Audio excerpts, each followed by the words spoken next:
In this week's show of the IDSVIG Episodes Health and Fitness Podcast, we're discussing tennis elbow. It's a muscle and nerve condition that I often see in my practice that gets overtreated ineffectively by most doctors and therapists. It also impacts 2% of the general population worldwide. So join me today and let's dive into how this topic can impact your health as well as sports performance. Welcome back. Hope everyone is having a great week. I'm really excited to bring you, the listeners, this fantastic episode today. One of the many reasons why I'm bringing you this episode on tennis elbow is due to the fact how prevalent this condition truly is with individuals that are active as well as use electronic devices every single day. So let's dive into the details of why many of you listeners worldwide might be currently dealing with and struggling to fully resolve this health condition. So what is tennis elbow? What we're looking at is pain in the outside of the elbow region. Now, the types of symptoms and signs that you may be looking for are aching, sharpness, stabbing, burning, throbbing, tightness, and dullness at times. And so those symptoms can persist either in an acute or in a chronic state. Now, what that means, acute means a very short term, and chronic means very long term. And so that really depends on what type of activity you might be doing. So when we look at activities that cause tennis elbow, what we're looking at is sports such as tennis, hockey, golf, for example, anything that involves gripping something hard for a long period of time. Also typing, also mousing, also using your electronic device. That will absolutely cause overstress or overpressure to that particular area of your elbow and your forearm region. And so what we're looking at are three major reasons why you would develop pain in that outside elbow region. Number one, a tendon problem. Number two, a muscle forearm problem. And number three, a nerve problem that runs right through that particular area. So when we look at the tendon problem, what we're looking at is tendinitis versus tendinosis. And so a lot of people hear, oh, I have tendinitis in that area. And that's correct. They absolutely could have tendinitis in that area, but more people that I see in my office come in actually have tendinosis. And so tendinitis is going to be more of an acute stage. That's going to be more, you tore that tissue really abruptly, you landed on it really hard, something along those lines. But when we're looking at a tendinosis, that's more of a long-term degenerative breakdown and scarring of that tendon. And what happens is the tendon fibers actually start looking like cooked spaghetti instead of nice, hard, rigid spaghetti. And over time, that just creates weakness and breakdown and tearing of that tissue. And that creates the symptoms like we discussed, some of the aching, the sharpness, the throbbing. And so when we also look at the muscle forearm problem, what we're looking at is adhesion or scar tissue forming in the muscles of the forearm. And that could be on the front or the back side of your forearm because they work together. So when you move your wrist, one has to shorten, the other one has to lengthen. And so they work together. And so if you just get an imbalance in there, which we've discussed in other podcasts, that balance is key to health in the human body, then you're going to get problems. You're going to start getting symptoms because your body is using pain as a way to tell you that there is something wrong and you need to get it addressed. So we as a society, we like to suppress that pain, right? Hey, well, it hurts. I need to take some pain relievers or some anti-inflammatories. And that's great. I mean, hey, knock the inflammation down, get it feeling better, but your body's trying to communicate with you. And so that communication needs to be addressed before something really, really bad happens. And so what I've found is load versus capacity is the underlying problem of why this condition occurs. So when we look at load and we look at capacity, load is how much are you using that particular area of your body, such as the muscles, tendons, ligaments, and joints. And capacity is how much can it handle? What's the durability of the tissue in that particular area? And so when we start getting an imbalance of load versus capacity, that's when we start becoming symptomatic or developing damage to our particular area that we're mentioning. And so when that load, such as over typing for 12 hours a day at work or 8 hours a day on front of the computer at home, or gripping that golf club or tennis racket every single week, and the capacity starts diminishing because of the formation of scar tissue and adhesion, inflammation, tearing of the tissue excessively, then that's when you start developing issues. And so we need to address that whenever we're dealing with tennis elbow, and that's what we do in my practice. We immediately go to, okay, how can we reduce the load so we can start bringing this capacity up. And capacity is going to be raised by proper treatment. And so if we don't raise that capacity, you can sit there and say, hey, rest all day long, but you're only tinkering with the load part. That's wherever you're going to get stuck. And patients that come and see me, I don't want them stuck. I want them feeling better. I want them resolving that particular issue, such as tennis elbow. So when we're looking at the 3 factors that can cause this particular area, let's break these down a little bit. So we got the tendon, we got the forearm muscle adhesion, and we got the nerve entrapment, such as the radial nerve, which is a nerve that goes in the outside of the elbow all the way to the first, second part of the third fingers. And that nerve has to be able to move and slide through the tissue just like any other nerve in the body. And so every single time you bring your arm up, forward, raise it, that nerve is sliding, and anything more than 15% of a stretch on it, it's going to become symptomatic. And that can create the burning and the throbbing sensation that you might be exhibiting in that outside elbow part of your body. So also when we look at the forearm muscle adhesion, we're looking at just a breakdown. We're looking at repetitive overuse. We're looking at one particular side of the forearm just overused, or the muscles in both just becoming adhered and fibrotic. And that just shortens them. So think about your muscles just getting a lot tighter and shorter.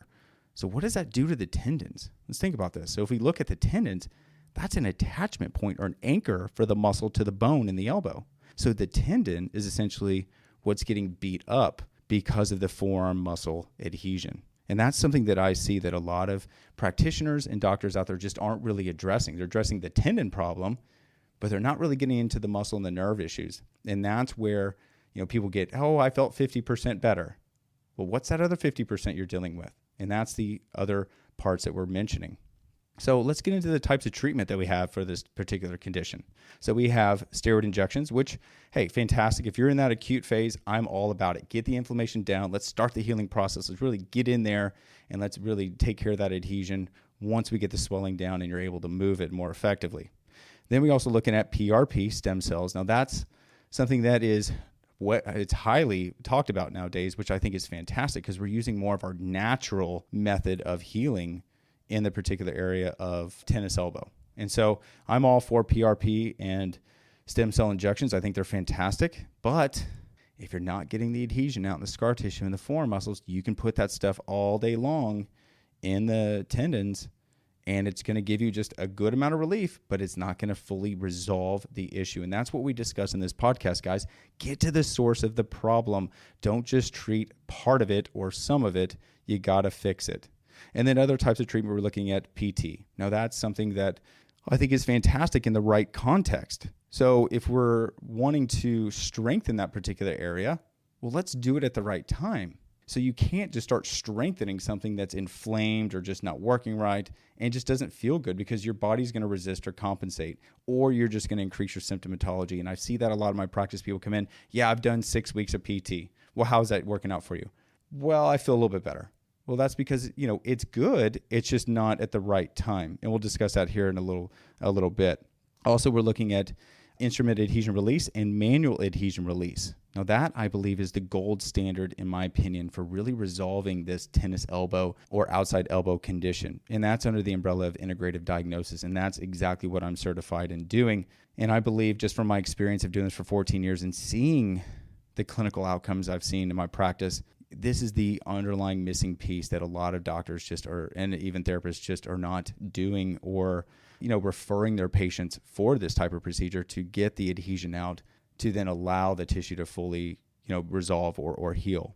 And so types of treatment is controversial, and I think it's all based on where you're at in your particular condition. And I came across a research article found on Mainstream Medical Treatment, and it deals with the corticosteroid injections that we commonly subjected to, or orthopedic things we need a lot of to, reduce the symptoms and just help the pain to get under control. But here's this research article. It states, among patients with chronic unilateral lateral epicondylalgia, which is one-sided outside elbow pain, the use of corticosteroid injection versus placebo injection, which is nothing, resulted in worse clinical outcomes after 1 year, and physiotherapy did not result in any significant differences. So I will link this research article up in the show notes. But what does this mean? So this means that if you're chronically putting, or consistently for a long period of time, putting steroid into that particular area of the body, you're not really getting any clinical outcomes that are favorable. You can almost do nothing and almost get a better outcome.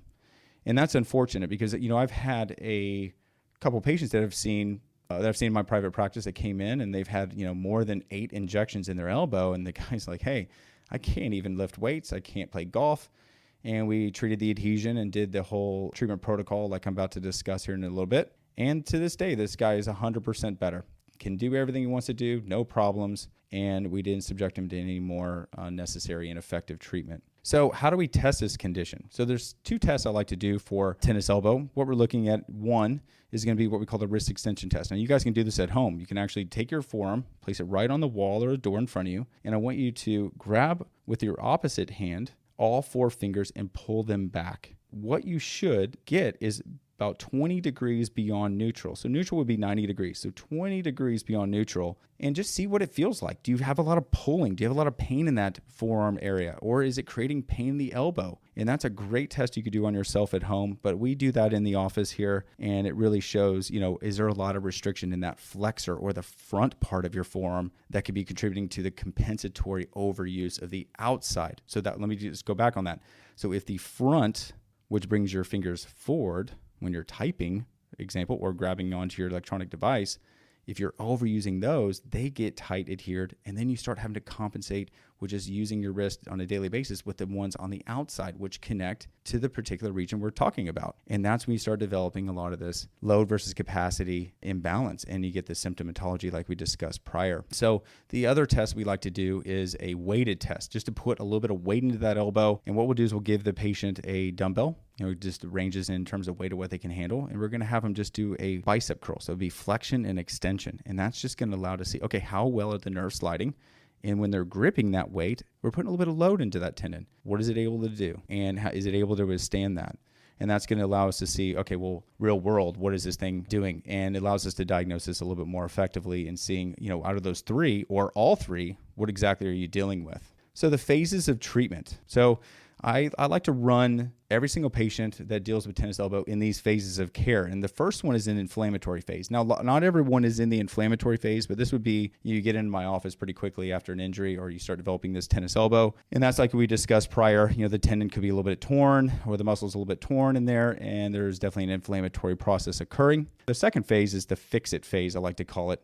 And that's the phase where we go in there and get that adhesion out. We get that scar tissue out. We get the tissue just healthier. We get those functional tests back to normal limits. So hitting that 20 degrees, hey, I don't feel much in that forearm.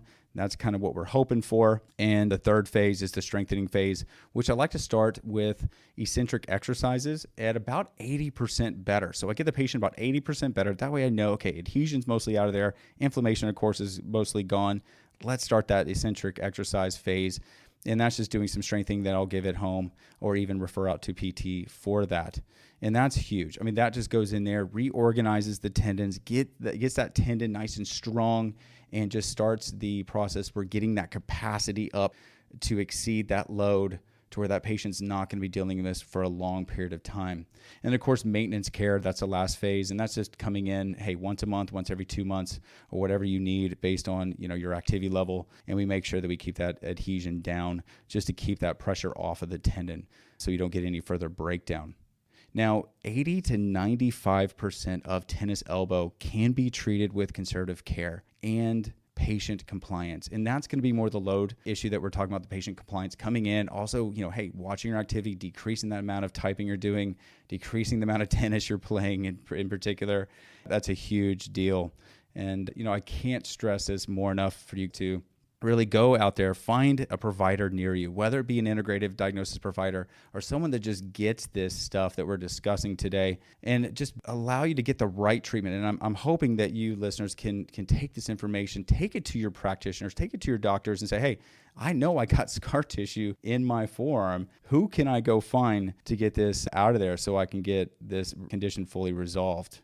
So if you need any additional information, please go to my website. That's wbsports-spine.com. We'll also be linking everything up in the show notes for you guys.